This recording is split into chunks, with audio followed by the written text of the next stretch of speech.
Salam Nusantara, teman-teman yang berbahagia. Sebentar lagi bulan Juni, bulan Pancasila. Kami di Nusantara Center akan memperingati bulan Pancasila itu dengan mengundang dan bekerjasama dengan Lembaga Pusaka Indonesia, FOKO, Forum Komunikasi Purnawirawan TNI Polri, dengan membuat kelas alternatif konstitusi. Untuk mengawalinya, sore hari ini kami mengundang salah seorang tokoh muda tetapi sangat peduli terhadap ideologi negara, sangat peduli terhadap Pancasila, sangat peduli terhadap nilai-nilai yang ada dalam Pancasila untuk direalisasikan, yang nanti kita akan diskusikan, yang nanti akan kita tanyakan kepada beliau sebagai cara kita memperkaya hasanah dan literatur Pancasila. Selamat datang Mas Setio Hadjar Dewanto. Kata hajarnya ditegaskan ya. Karena kita akan Terima kasih menghajar Mas Yudi. mereka yang ada di sana. Beliau di komunitasnya dipanggil Mas Guru, jadi saya akan mengikuti saja cara kawan-kawannya memanggil Mas Guru. Mas Guru, selamat datang di podcast kita. Terima kasih datang. Mas Yudi. Terima kasih. Jadi seperti tadi pengantarnya, saya akan memulai dan nanti Mas Guru bisa mengeksplorasikan beberapa pengalaman, terutama hal-hal yang sudah dikerjakan dan akan dikerjakan. Ya. Jadi gini Mas Guru, beberapa tahun belakangan diskursus Pancasila itu up and down. Negara punya BPIP, tetapi mata kuliah Pancasila itu hampir tidak ada di lembaga formal, informal maupun non formal. Di kampus sudah tidak ada, di SMA tidak ada, apalagi di pesantren. Menurut Mas Guru kira-kira seperti apa sesungguhnya Pancasila hari ini? Ya, kalau saya boleh jujur, sekarang tinggal jadi hiasan Mas Yudi ya. Aduh. Di bibir politisi dan di dokumen negara. Ya, ya. Karena pada prakteknya, ya memang kebanyakan orang sudah tidak ngerti lagi tentang nilai-nilai Pancasila ini. Ya begitu sih Mas Yudi. Kan kita harus apa adanya ya. Nah kalau seperti itu kita harus ngapain? Biar Pancasila menjadi living tradition, biar dia menjadi sesuatu yang mengejawantah dalam kehidupan kita sehari-hari. Nah ini yang sedang kami kerjakan Mas Yudi. Kan saya pernah menjadi aktivis ya. Dan sekarang kemudian saya menjadi seorang guru meditasi, seorang guru spiritual. Ya. Dan kemudian melihat bahwa harapan yang masih tersisa untuk bagaimana mengubah bangsa ini ada pada spiritualitas. Spiritualitas yang membuat saya tidak lagi frustasi melihat negara dan bangsa ini. Dan kemudian kita juga melihat bahwa sebetulnya Pancasila ini sudah dirumuskan oleh founding fathers kita, ya. Dan kemudian sekarang menjadi dasar negara. Pada saat yang sama sebetulnya inilah jalan spiritual bagi bangsa Nusantara. Nah makanya secara praktis saya dengan teman-teman ini mengembangkan kegiatan yang disebut sebagai ngaji Pancasila. Ngaji Pancasila. Okay. Jadi kita betul-betul bersama-sama menghayati kembali sebetulnya Pancasila ini apa, kenapa dia dirumuskan dan dijadikan dasar negara, berangkat dari mana, ketemunya di mana, dan apa realisasinya dalam keseharian. Dan kemudian kita menemukan bahwa selama ini ada satu jembatan yang hilang Mas Yudi, yang membuat Pancasila tinggal menjadi hiasan tadi di bibir para politisi dan di dokumen negara. Apa yang hilang? Tradisi hening cipta, ya, yang sebetulnya ini sudah kita kenal lama, tapi tidak dilaksanakan oleh kita bersama. Ya. Nah, sementara temuan saya adalah hening cipta ini yang menjadi jembatan agar Pancasila menjadi living tradition, menjadi suatu yang mengejawantah dalam pola pikir, pola kata dan tindakan kita. Tanpa ada hening cipta, kita nggak akan menyadari ketuhanan yang Maha Esa dan seterusnya. Gitu Mas Yudi. Jadi kalau kita tidak mendalami spiritualisme, sesungguhnya kita sudah melupakan Pancasila. Loh ya jelas karena Pancasila itu adalah sebuah formulasi spiritual. Nah, saya kan sebetulnya nggak muda-muda amat ya. Saya ini setengah tua kan. Jadi saya masih mengalami yang namanya penataran P4 kan, okay. gitu ya. waktu SMP, waktu SMA gitu. Dan itu kan pendekatan doktrinasi. Ya, kita pikirannya dijejali dengan konsep tentang Pancasila. Tetapi kita tidak diarahkan untuk menghayati Pancasila sebagai spiritualitas. Nah, padahal ya sebetulnya ini adalah jalan spiritual bagi bangsa Nusantara, Mas Yudi. Gitu. Jadi ya karena kita bicara tentang ketuhanan, oke, orang bisa melakukan pendekatan religius gitu ya. Tapi dalam konteks kita, bagaimana bangsa kita yang berbagai agama, beragam suku dan ras, itu bersama-sama menghayati ketuhanan Maha Esa, itu bicara tentang esensi kan, dan itu spiritualitas. Gitu Mas Yudi. Ya, menarik sebenarnya. Kalau itu dijadikan kurikulum di kampus-kampus dan di sekolah-sekolah, kira-kira bentuknya kayak apa? Itu harus mengkombinasikan antara pendekatan kognitif dan pendekatan praktis spiritual. Jadi secara kognitif ya orang diajak untuk memahami lah sejarah Pancasila itu bagaimana, nilai-nilai kandung dalamnya bagaimana, implementasi dalam keseharian bagaimana. Tetapi supaya itu menjadi karakter, mau tidak mau orang harus menjalankan hening ciptanya, Mas Yudi.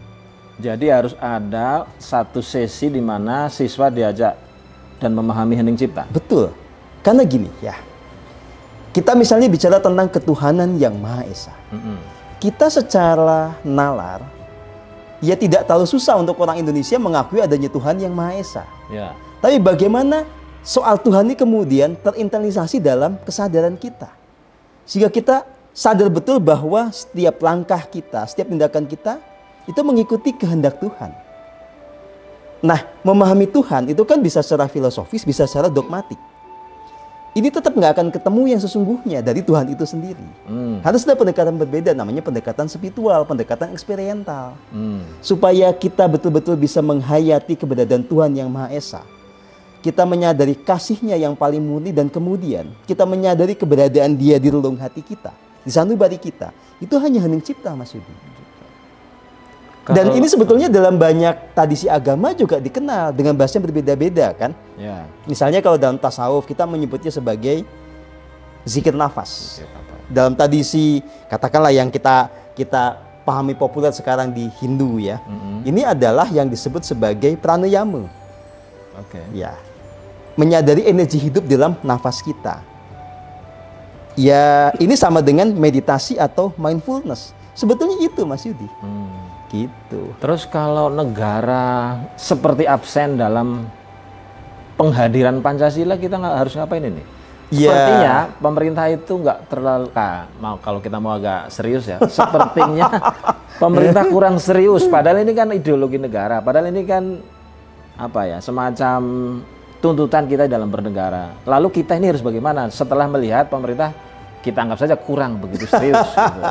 Ya, kalau saya sudah mengambil sikap, Mas Yudi, kalau saya mengharapkan pada pemerintah, pada negara gitu ya, ya kan nggak ada pergerakan maju dalam hal ini. Ya. Apalagi saya juga mendengar informasi dari Mas Yudi bagaimana BPIP itu kan hangat di awal, sekarang jadi tidak hangat lagi gitu ya. Kan ini ada problem sebetulnya di tingkat negara. Kan ya sudah, kalau negara nggak peduli, biar kita rakyat jelata yang peduli dong. Oh, good. Ini menarik.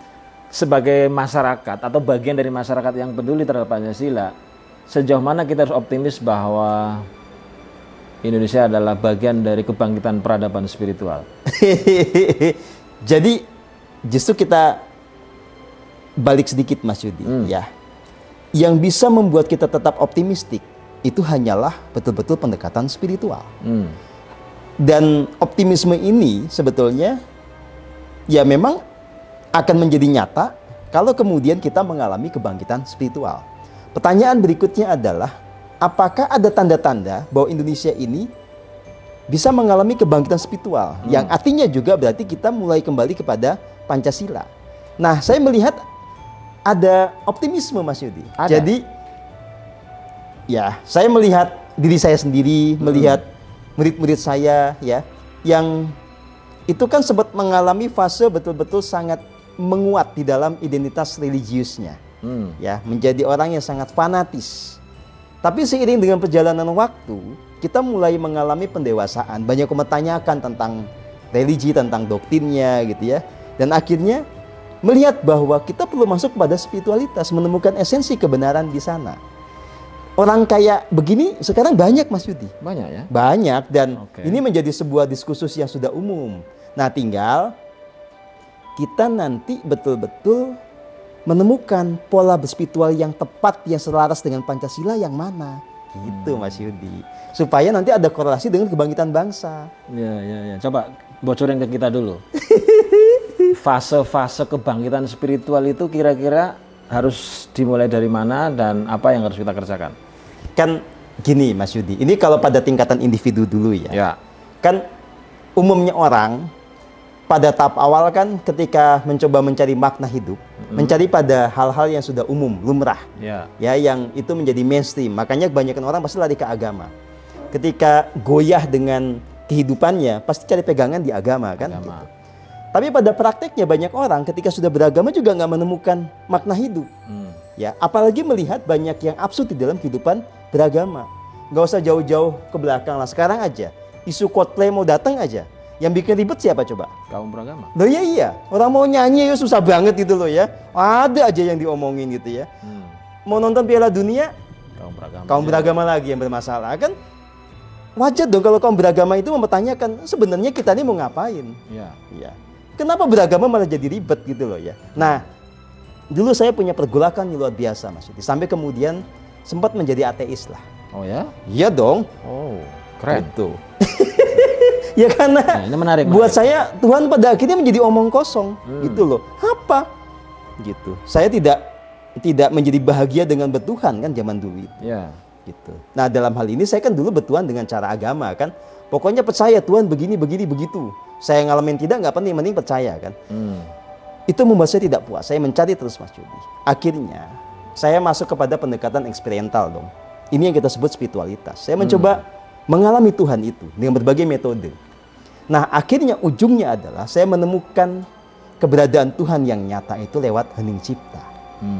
Gitu, Mas Yudi. Jadi kalau mau kita simpulkan, fase-fase kebangkitan spiritual yang pertama pasti transformasi keagamaan menjadi spiritual. Oh iya dong. Yang kedua berarti mentradisikan hening cipta sebagai bagian integral dari kurikulum. Betul. Dan yang ketiga adalah kemudian nilai spiritual ini terejawantahkan dalam keseharian. Nah, saya perlu cerita ke Mas Yudi. Jadi kalau saya boleh mengukur level kebahagiaan saya sekarang, level produktivitas, level kesehatan, itu beda jauh dengan zaman dulu. Dan semua ini tidak lepas dari yang namanya spiritual dan kebangkitan spiritual. Gitu. Ya, itu mungkin yang kalau dalam bahasa Arab apa itu? Minadzulumati ilan nur ya? Dia gitulah, minadzulumati ilan nur, kita dari masa-masa kegelapan menuju masa cahaya. Kan itu soal kebangkitan spiritual, Mas Yudi. Jadi gitu. Pancasila itu adalah metode minadzulumati ilan nur. Iya dong, mestinya begitu, dan itu bisa ditetapkan oleh semua pihak. Oke. Berbagai latar belakang agama, suku, ras, dan tadi spiritual. Ya. Iya. Nah, terakhir nih, ini menarik ya. Kalau Pancasila adalah metode mencerahkan warga negara, mencerahkan kita semua yang hidup di Indonesia, bagaimana ia lebih bisa dipraktekkan dengan cepat? Let's say misalnya kita besok karena mau pemilu, bagaimana caranya kemudian menemukan capres yang Pancasilais, anggota DPR yang Pancasilais, anggota kehakiman yang Pancasilais.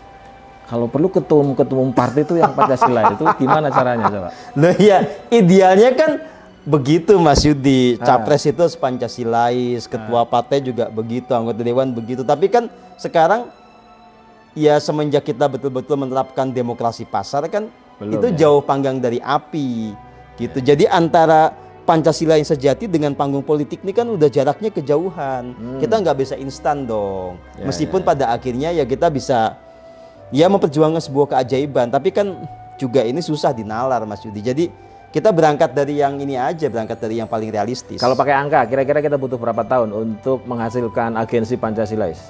Kalau kita betul-betul mau kolaborasi, mau kerja keras, termasuk beberapa pihak di TNI Polri mau mendukung gitu ya, 5 tahun bisa jadi.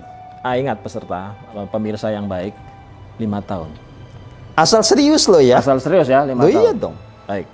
Jadi hari ini dan hari-hari sebelumnya saya kira merupakan pondasi agar setahun, 2 tahun, 3 tahun, dan 5 tahun lagi kita telah merubah negara yang kacau balau ini menjadi negara Pancasila.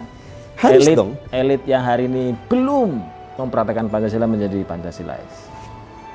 Saya sih mendedikasikan hidup saya untuk hal seperti ini, Mas Yudi. Baik. Ya. Demikian pemirsa yang saya cintai, saya hormati, saya banggakan. Satu diskusi yang sangat menarik beserta Mas Guru yang namanya itu identik dengan guru bangsa Ki Hajar Dewantoro. Mungkin karena inspirasi itu pula pikiran-pikirannya, ucapan-ucapannya, tindakan-tindakannya menginspirasi kita semua dan banyak teman di tempat-tempat lain. Ada beberapa bukti bahwa beliau adalah inspiratif yang sangat baik. Misalnya teman-temannya, murid-muridnya menghasilkan produk beras putih organik. Ini beras yang ditemukan dengan sangat serius dan sehat, serta itu dari perbukitan Manoreh. Dari perbukitan Manoreh, sangat layak dikonsumsi. Mas Guru, terima kasih diskusinya. Saya berharap kita akan melanjutkan diskusi-diskusi ini dengan tema-tema yang lebih dalam. Dan karena ini adalah podcast yang pertama, saya kira kita harus terus semangat, optimis, berusaha, bekerja, dan tidak lupa hening, mencipta, berdoa, dan mestakung. Terima kasih Mas Terima Guru. kasih Mas Yudi. Saya harus bersalaman. Terima kasih pemirsa. Demikian tadi wawancara kita, dan kurang lebihnya mohon maaf. Kita akan berjumpa lagi pada podcast berikutnya dengan tema yang berkaitan dengan kebangkitan Pancasila, bulan-bulan Pancasila, program-program Pancasila.